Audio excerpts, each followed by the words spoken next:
All right, I'll start first by congratulating the women's volleyball team. I thought that was awesome on Saturday. I was home. I did not go to the game. My daughter shamed me, but we watched it together as a family and loved it. So true grit and competitiveness was pretty awesome to see. And so hopefully we can match their intensity this Saturday. As we move forward, just a couple injury updates. We're a pretty beat-up team right now. Ethan Piper is done for the year. He'll have knee surgery. Turner Corcoran is done for the year. He'll have foot surgery.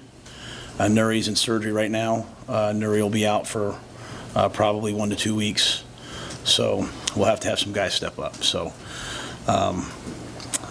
with that, Billy Kemp will be out multiple weeks with an MCL sprain. And I'm trying to think if there's anybody else. That's really it. So Tom will be day by day. So we're not, Tommy Hill's kind of superhuman healing powers. I'm sure Tommy will be back. Probably be at practice tomorrow, but he'll be day to day. So with that being said, I thought in the last game, a lot of guys stepped up when their number was called. I thought Justin Evans-Jenkins came in both at guard and then at center. Henry Lutovsky is a guy that's been a starter for us at guard. Teddy Prohaska is a guy that's been waiting his turn. So we have lots of guys who started games here on the offensive line. Jaden Doss and some of the other young receivers, they obviously stepped up. Tristan Alvano stepped up. So I expect them to step up, and I expect our veteran players to play their best football. And that's what happened on Saturday. I know Nash people were talking, I thought when you watch tape, Nash played great, and Ty Robinson was absolutely dominant. And so we'll need those guys to play well. We'll need other guys to step up, and there's a standard here, and everyone has to meet the standard. So I know you guys are all trying to tweet that news out, so I'll give you a second, and then wait and hear what you have to say. Is there any prevailing theme to any of these, or are they just freak, fluke things that are all happening at once? Yeah, they're all contact injuries, you get your foot stepped on, Ethan, I don't know if you've seen the play, but the guy gets blocked into Ethan. He hits him from the front, so, sometimes some of our guys wear knee braces to prevent getting hit from the side, but he gets hit from the front and dislocates his knee. He's going to have a major surgery. So my heart is with Ethan. I can tell you that. There's no one more a Cornhusker than him. And so, he's got, he's got a long road ahead, but he's a tough guy. Billy gets, kind of the guy kind of just bumps into him, hits his knee. So they've pretty much all been contact injuries. They've pretty much all been on the offensive side. So, as we always do, we get to the offseason, we'll study everything and see if there's something we can do better. But it's obviously a rash of injuries on offense. How far has Teddy come in the last 3-4 weeks as that sort of extra tackle, and what are your expectations for him as he maybe slides and returners out? Yeah, I think Teddy's a starter for us. Teddy can absolutely play at a super high level. He's had the benefit of all these weeks of practice, of getting his feet underneath him. Got some reps in the Michigan game. He wasn't quite to full speed yet at the Michigan game. He's to full speed now. That knee's healthy. He's ready to go. So, I love those guys. Those are great guys, Turner and Pipe, that left side of that line. But Teddy's OU. He'll be ready to go. I think again, just getting that sort of that rep as the jumbo tight end has helped him. And then he's gotten a lot of reps in practice. So Teddy will play really well for us. Have you ever had a year where one side of the ball's been hit with injuries like this? Never. Yeah, I've never had anything close to this. So, but you know what? We press on. There's no sadness in me. Like it's sadness for my guys. I love those guys. I couldn't have even thought of having another receiver go down, but, and this is not but from a football perspective, when we walk out on the field on this coming Saturday, all but 2 guys will be underclassmen on the offense. So those guys are learning by fire, you know what I mean? And you know what? When given a chance, Malachi Coleman went and made a play. When given a chance, Emmett Johnson went and made a play. When given a chance, Justin went out and played well. When given a chance, Jalen Lloyd has made plays. When given a chance, so we have enough players to win with, and we got guys who can help us. So we'll just have to continue to step up. How much do some of the injuries affect maybe just the red shirt conversations with guys? Are those still ongoing, or most of those? Oh, yeah. The players' careers always come first. That's maybe different here than other places, but that's why I think most guys will appreciate that in the long run. And we have, like I said, I hope you guys see, what I say, I really mean. I told you we have some good guys that are registering, like James Williams. I wasn't lying, right? We've got some good players just sitting there waiting their turns. Quentin Ives got in last game. I was hoping for a bigger role. Only got a player or two. But Quentin's ready to go. But, my plan is, if we can, to redshirt guys. This might affect Jaden Doss, depending on how fast Billy comes back, because Jaden's now played in 2 games. But I think Jaden's going to play. So if you're going to go out there and play 50, 60 snaps, then to me it's worth playing in 5 or 6 games, 7 games.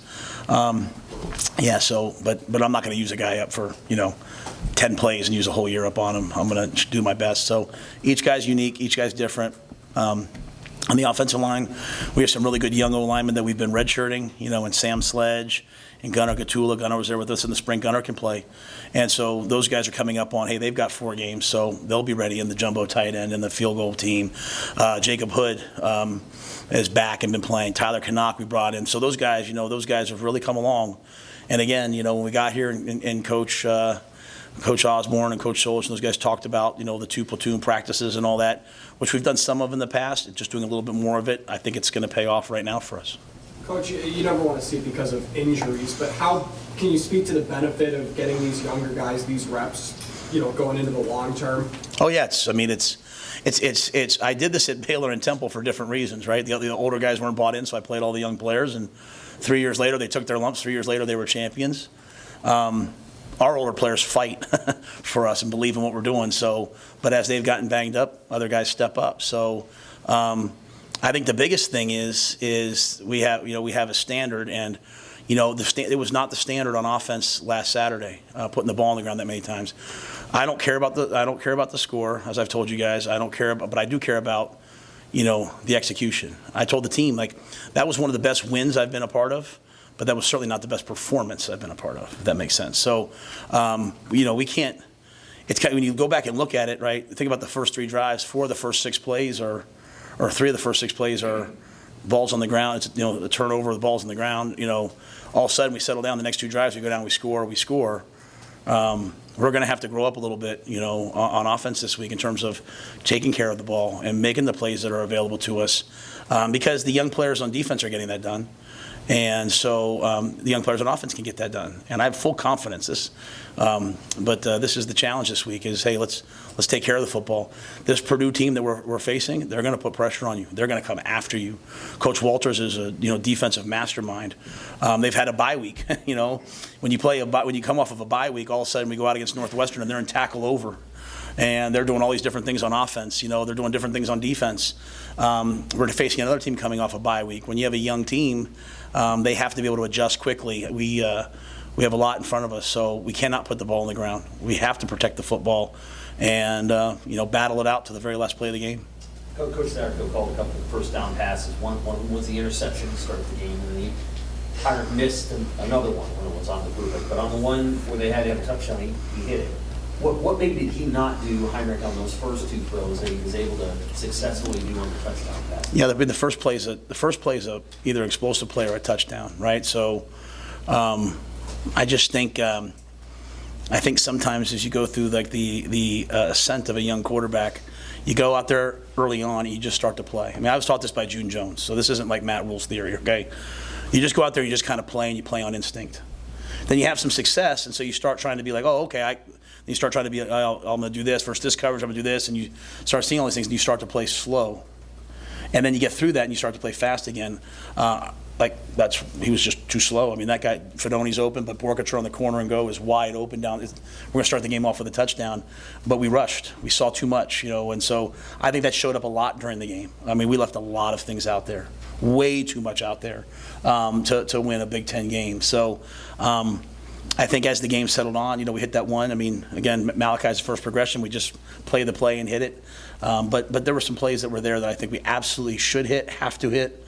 And, I think we're at the point for me as a coach where it's like, hey, we're going to be more aggressive. We're going to have to push the ball down the field a little bit. Now, obviously this week's a new week. We have some guys down. We have to see who's healthy and who's ready to go.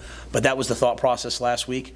I just think Heinrich, he can make those plays. He just has to slow down. But that is what happens. They play off instinct.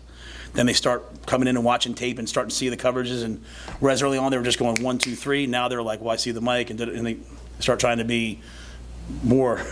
And then all of a sudden they finally hit a point where they relax and they just play. And so Heinrich, this is a good week to try to do that. Hey, what was Nick's availability, Saturday, Heinrich? I mean, he only played a few plays for you guys. Yeah, he's just been a little bit banged up, and so Nick is a downhill, violent, physical run defender that can play the pass as well, but just just not just a little banged up. So I think we kind of went with a little bit more of Javen and those guys. So just more a coach's decision, and hoping that Nick would come through that game.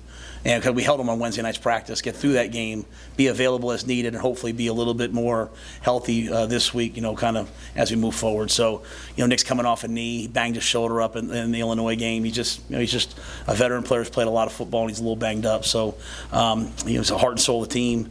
But that was just more probably the game and his health than anything else. Is there anything else Ben Scott went out to in the second half? I assume he's okay. Yeah. Ben practiced last night. We expect Ben to play. How does the you guys have had this mentality on the offensive line with Rhule all through the offseason that these guys were such a tight group and spent all their time together.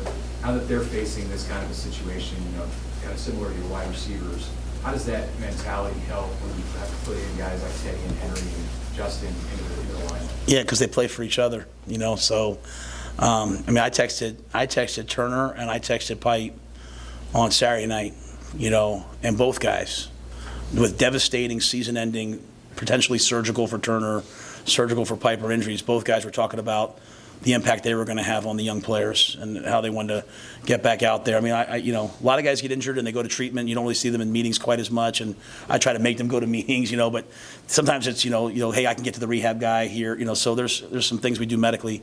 I walked by the O-line room yesterday and I see the crutches outside the meeting room from Turner, and I can't say enough about that. So Turner's going to be right there with the guys, and Pipe's going to be right there with the guys, and all along I've said when they've been under scrutiny, I've always said I think we should be pretty thankful for these guys that are out there battling. We'll be thankful for them now, and I'm thankful for the backups that are now starters, that the way they've prepared, because, it has not been perfect. They've won 4 out of their last 5. Go back to last year's Illinois game. What was it, 100, we have 170, 165 yards rushing in this game? It's not perfect, but, these guys fight. They fight for the University of Nebraska, and so I can't say enough about when Justin went in, what he did. I thought Justin played well. And, Canucks ready, Lutoski's ready. We got a lot of guards that can go in and play. What was Nuri's injury again? I don't want to say that right now just because I haven't talked to him. I'm sorry. But he should be back in 2 weeks, we hope. You had said everybody else. Yeah. Because they're out for the year. I just haven't talked to Nuri. That's the only reason why. Is there anything in particular that... I'm sorry, guys. Go ahead, Sean. Sam Sled. Don't you guys work? This was like a... Sam Sled, what's his status? Could you get him on there for 4 games down the stretch here late? That's been the plan, right? Hey, as needed. He would still be in that, hey, I'm a backup. I'm in the backup role. He wouldn't be rotating in or anything like that yet. Gunner would be in that same role. But, when you start thinking about the PAT field goal team, when you start thinking about hey, the extra tight ends, we like to get into, we were in that game, and we had 2 things we wanted to do. We wanted to get into big 14 personnel, no receivers, and do some special things, and we wanted to feature Billy. And all of a sudden, Billy's out, and the 14 personnel stuff's out. So having Gunner, having Sam available in those areas, I think could be really good for us. And giving Jaden a full week of knowing, hey, I'm the slot, will help us a ton. Where's the air raid going? Is there anything in particular that you've seen from the front 6, front 7 that has impressed you on defense? From ours? Yeah. Yeah, I think when they play aggressively, when they're getting off and attacking, that's happened in pretty much every game, but 1 or 2. We have guys who can rush off the edge. When it's a 4-man rush, sometimes the quarterback has stepped up. Going to that 5-man rush in the last game allowed us to have 5 one-on-ones. So it was a great. I think that was Coop suggested that, and Tony went with it. That's what makes Tony so good. He listens to everybody, and that allowed us to have 5 one-on-ones. But I just think we play really aggressively. The guys play fast. I don't ever notice when someone else is in, if that makes sense. Like, I don't sit there and say, well, why is Ty out? Like, Rhule goes in, he runs a line movement. He's a nose tackle who runs a movement outside. He gets a counter at him and he spills it. Like, you couldn't get that done if you begged, but Rhule does it, right? Riley Van Poppel as a freshman's out there getting 10 to 12 plays every game. We just have a lot of guys we can rotate in there and play. And so, when you have MJ and Prince as the jacks, when you have, 4 or 5 inside backers you trust, guys can play fast. They can compete against each other to get more reps, and they hit the movements and they execute the movements. So Lenhart's finally healthy, which is a big thing for us. Chief has given us good reps. I think a guy that's really made a jump in the last 2 weeks to me is Blaze Gunnarsson. He's played a lot of football, but he's always kind of been nicked up in the past, and now he's healthy and he's just getting extended weeks, and he's finding his confidence. So we have a lot of guys, Steve, that can play, and I think we can cut them loose. Now this week presents a whole unique challenge in that Hudson Card. He was a Division I wide receiver if he wanted to be. I watched him in high school. He's so athletic. So now some of the things we've been letting some guys out of the pocket and we run them down, you're not running Hudson down. So we have to do some different things this week versus this offense. And, Graham Harrell's a great offensive coordinator. He will find a way to run the football. And what we found out last week was, like Northwestern, which was last in the Big Ten in rushing off a bye week, was going to find a way to run the football against us, and they did. They had 135 yards. Completely unrelated, but I didn't say this after the game. If, when I say, like, hey, would have lost the game earlier in the year, and I think you maybe asked me, what do you mean? Like, or maybe someone asked me what I mean. I've been on a lot of teams where, like, those runs break and Omar Brown doesn't run the guy down. Or Malcolm gets beat, right? And a lot of times I've seen that guy turn and look at the safety like this, and the ball walks in for a touchdown, and that's losing teams. And that's why when I say, like, I don't care about the score, I care about what the film looks, I want to win the game. But when I see that, I'm like, man, the fact that Malcolm got beat and didn't feel sorry for himself and ran it down and got the guy tackled at the 8-yard line, then we held him to a field goal, that's the winning football. Can the defense continue to do – the defense will have to do it more this week with the amount of injuries on offense. The special teams will have to do it more this week. So we can't start to go like this. We have to continue to go like this and just say we're playing as the Huskers. So that's a lot of things I said. But I just think they play aggressively. They play together, and we throw a lot of waves at people. Hey, Matt, how pervasive is sign stealing in your experience? Yeah, sign stealing happens every game. There's nothing wrong with teams over there looking over trying to steal our signs. There's nothing wrong with us trying to look at their signs.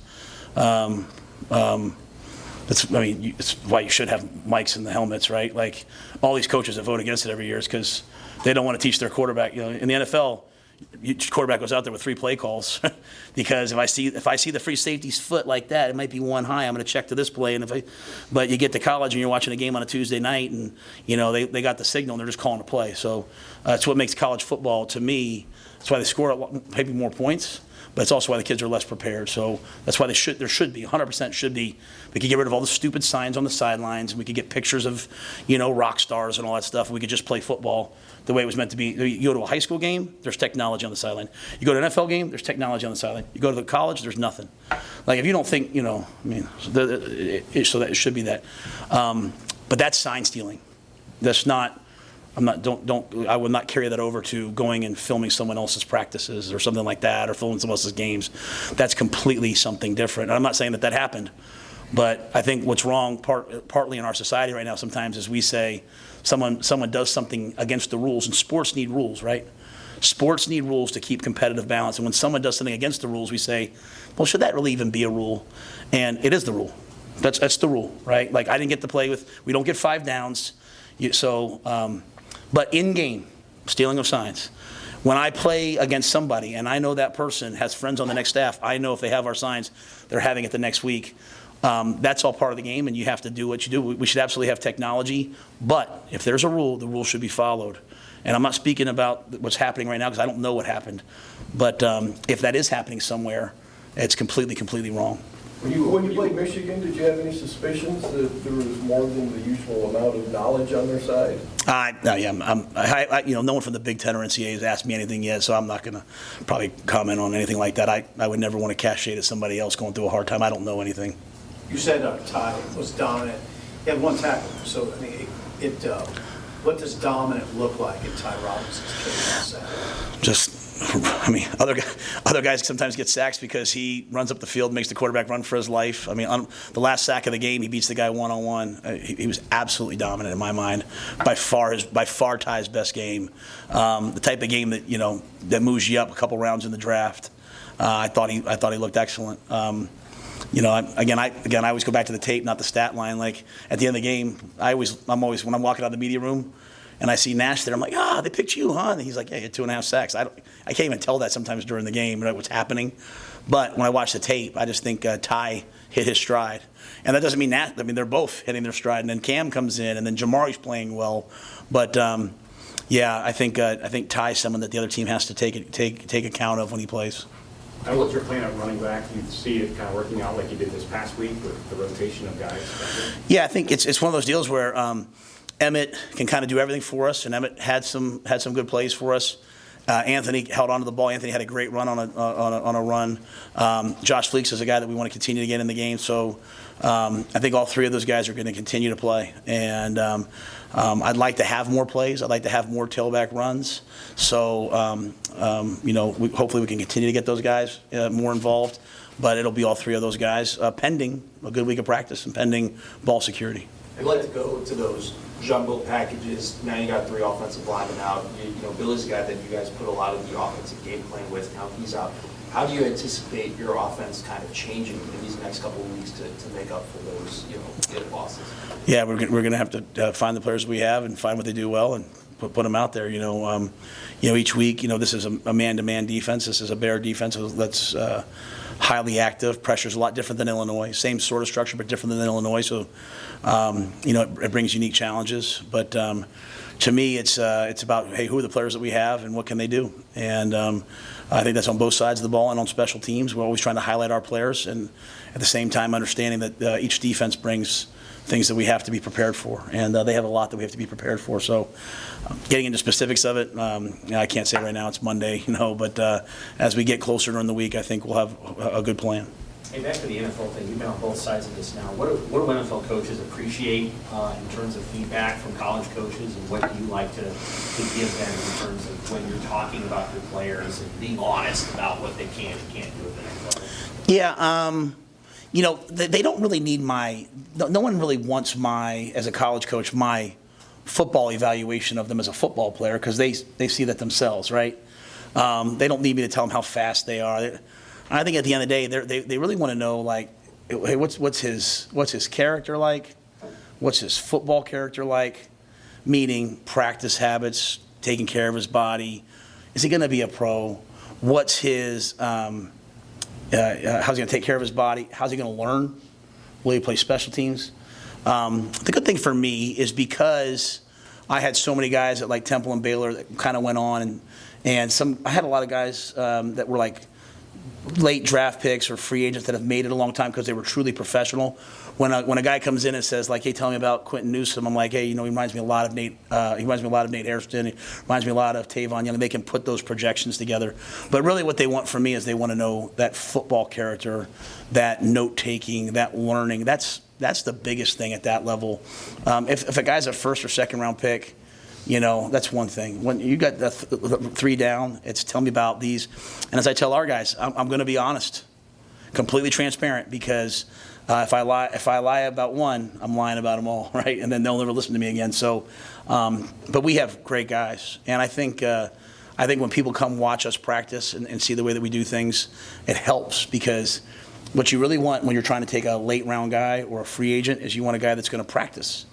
And so when people, we had one scout come in and said, "Man, you guys are the second hardest practicing team I've seen in college football." And I had him tell the team that, right? Because I think sometimes they look at me like, "Why are we practicing so hard?" Well, you know what? When a guy comes up and it's going to be 2 names, and he looks at a guy from the University of Nebraska late or as a free agent, he knows, hey, these guys know how to practice. So those are the things they kind of ask. If there's a guy I know, obviously they'll ask me some more things about guys. But the base thing is that, like, what's the football character learning? If it's a first-round pick, maybe more about, coach, once he has some money, is he going to continue to love the game, or is he love the game just to make some money? And so those are the things people are asking me. Did it bother you that he said you were the second hardest? No, I knew who the first team is, and we'll catch them. Yeah, we'll catch them. But It's University of Georgia. Yeah, and that doesn't mean Alabama's not ahead. That's going to go viral. I'm going to have all these fan bases yelling at me. I'm just saying what another person said of the teams he's seen, but I know how Georgia practices. And that's, it's been great to have MJ here to tell our guys, like, hey, on Thursdays when we come out, guys, in baseball caps and we walk through, they're in shoulder pads and helmets. So this whole, like, coach, coach, like, we're a little beat up. Yeah, there's a cost. There's a cost to doing things that you haven't ever done before, and it's practice, man. So, yeah, I am not saying we're the second hardest practicing team. That's not what I'm saying. I'm saying a scout said that, and I had him say it to the team. But again, it's just the ethos out there of, like, you want people to know, like, hey, this is what a Nebraska guy is. Like, you come into a team meeting, and if you don't have a pen in your hand, or you come into a meeting, you don't have a pen in your hand, you're out. Like, you're not in the meeting. So, like, when we have guest speakers come in to talk about life skills or something, they see all of our guys with pens and pads. They're like, what is this? Well, that's because I had a guy come in one time and say, Matt, I go to other teams and they take notes and your guys don't take notes. And I was like, man, I'm failing these guys because they're going to be taking notes someday at Google. They're going to be taking notes someday at the Washington Commanders. They better take notes here. So everything we do is designed to help them be pros in life or in football. This week, how do you wrap your mind around what you'll need to do and how prepared you are now to do that, play the kind of football that it's best when it's 45 degrees and chance of snow?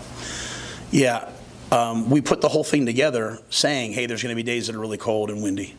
When we went to Illinois, it was freezing. It was freezing. Like, I had the Gatorade thing, but I can promise you there was chicken broth inside the Gatorade thing, okay? The wind is a factor every single game. Because we're technically, as a you talk about sign stealing, we're on the visitor side. So we show our signals every single play to the other team's coaches up in the box, right? Like, it's not the best sideline to be in on the visitor side. We have the sun in our face.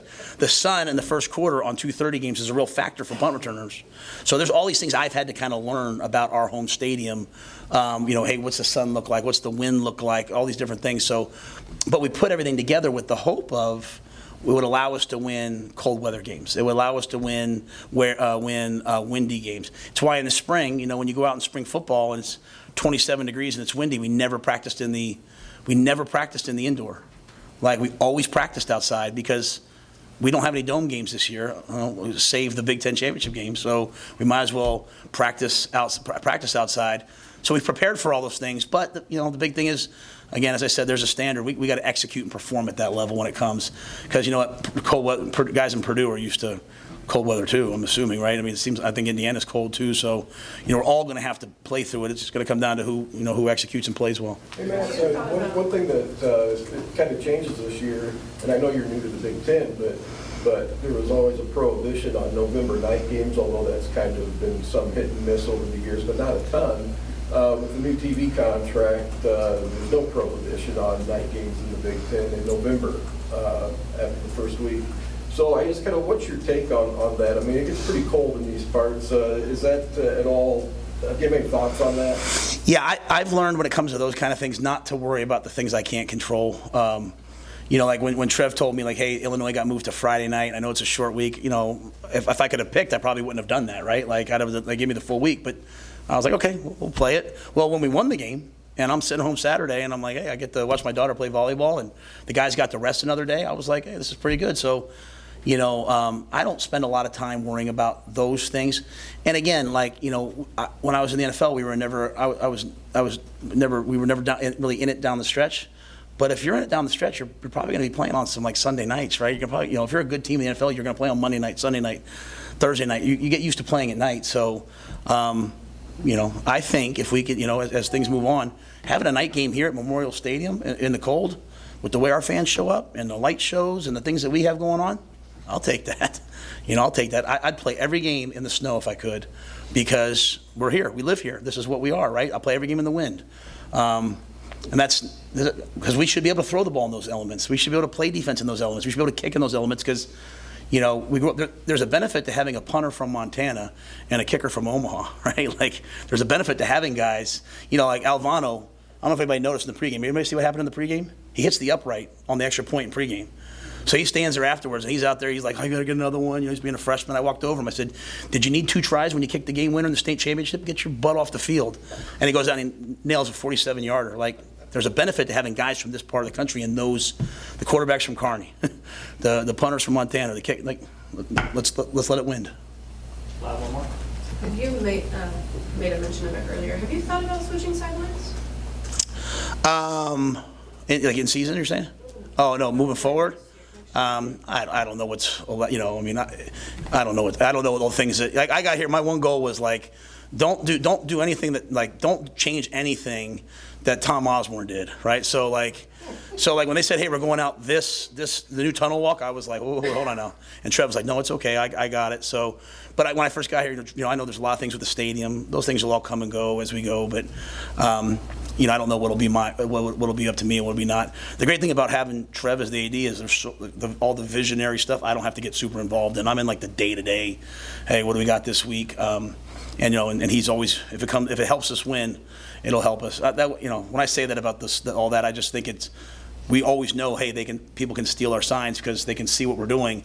Whereas last week, Northwestern, our press box guys, if they're looking down at them, they have a sheet over them and you can't see them. So I don't know what they're in, but they know what we're in, right? So we're running a run play into will-free safety, and our quarterback has to make an audible, but someone who has our signals can just look from so that's football. All I'll say is, why don't we just put a thing in the helmet moving forward and give me an iPad on the sideline, and let me go, So I see it at high school games. We should probably have it in college, the technology, and I think that'll happen hopefully over the next couple of years now.